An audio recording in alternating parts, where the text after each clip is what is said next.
ကိုယ့်ရဲ့ရုပ်အလောင်းကိုဘယ်နေရာမှာတကြိုမယ်ဘယ်နေရာမှာမြုပ်နှံမယ်ဆိုတာလည်းမသိနိုင်ကြဘူးတချို့ဟာကောင်းကင်ယံမှာအိဋ္ဌရောက်သွားတာလည်းရှိတယ်တချို့ဟာ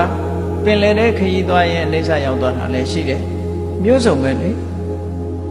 မျိုးစုံပဲအဲ့တော့ကိုယ့်ရဲ့အလောင်းဘယ်နေရာမှာပြစ်ချရမယ်ဘယ်နေရာမှာမြုပ်နှံရမယ်တင်းကြိုရမယ်ဆိုတဲ့ဟာလဲမှန်းကြည့်လို့မရနိုင်တဲ့ဟာတစ်ခုပဲ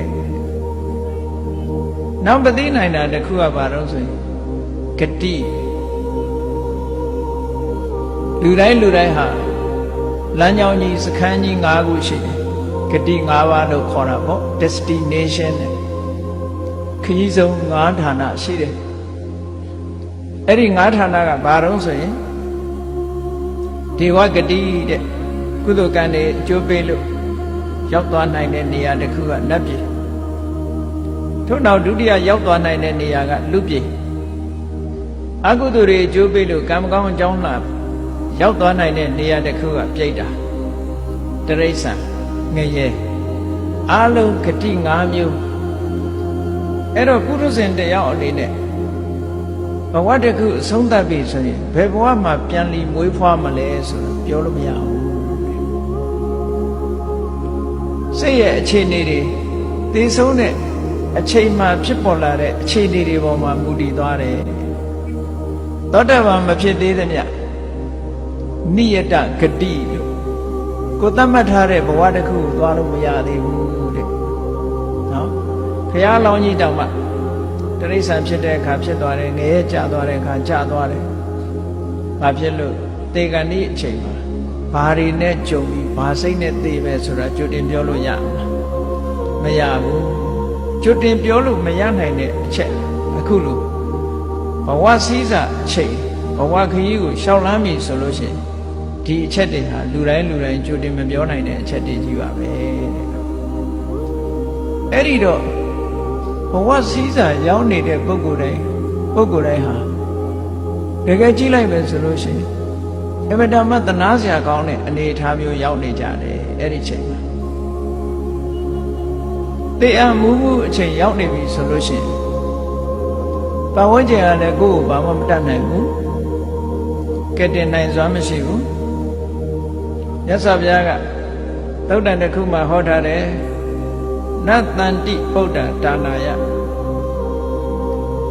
လောကမှာသေခြင်းတရားနဲ့ရင်ဆိုင်လာပြီဆိုလို့ရှိရင်ကာဝယ်ပေးမဲ့သားသမီးဆိုတာမရှိဘူးတဲ့မိဘတွေအဖို့သားသမီးအနေနဲ့လည်းပဲကဲတင်ပေးနိုင်တဲ့မိဘဆိုတာမရှိဘူးဆွေတွေမျိုးတွေလည်းဒီလိုဘဝစည်းစာအချိန်ရောက်နေပြီဆိုလို့ရှိရင်တော့ကဲတင်နိုင်တဲ့လူတယောက်မှမရှိဘူးလို့ဒီလိုပြောတာပတ္တစာရီနဲ့ပတ်သက်ပြီးမြတ်စွာဘုရားဒီတရားကိုဟောတာအမြဲတမ်းနှလုံးသွင်းစရာကောင်းတဲ့တရားပေါ့နပိတာနာပိဘန္နဝအန္တကေနာရိပန္နတနတ္ထိညာတိတုဌာနတာသေခြင်းတရားလွှမ်းမိုးရောက်ရှိလာပြီဘဝစည်းစာတရားမှုအချိန်ရောက်လာပြီဆိုလို့ရှိရင်ဘ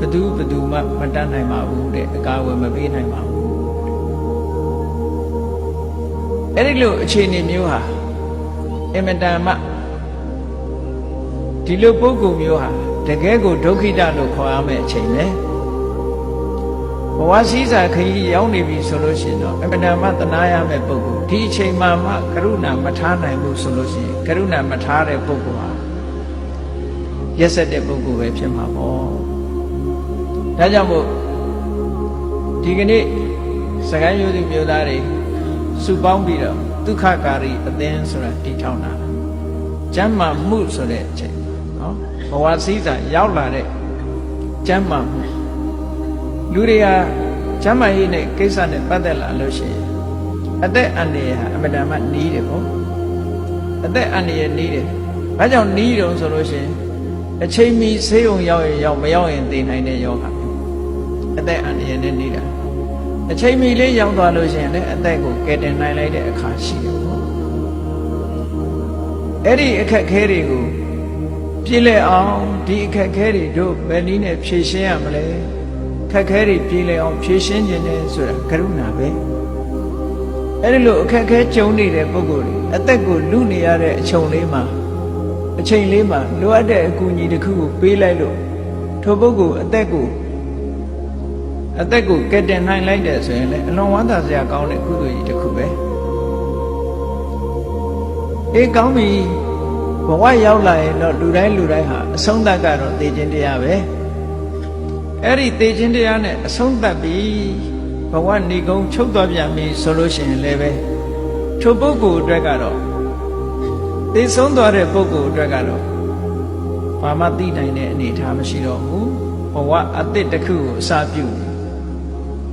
ဘဝတစ်ခုအဆုံးသတ်ခြင်းသည်ဘဝအသစ်တစ်ခုကိုဒီတန်းပြိုးခြင်းပဲဖြစ်တယ်အဲ့တော့ဒီတန်းရဲ့အစဟာဏီကုံမှာဘဝတစ်ခုမှာဏိဒန်းရဲ့အစာဏီကုံက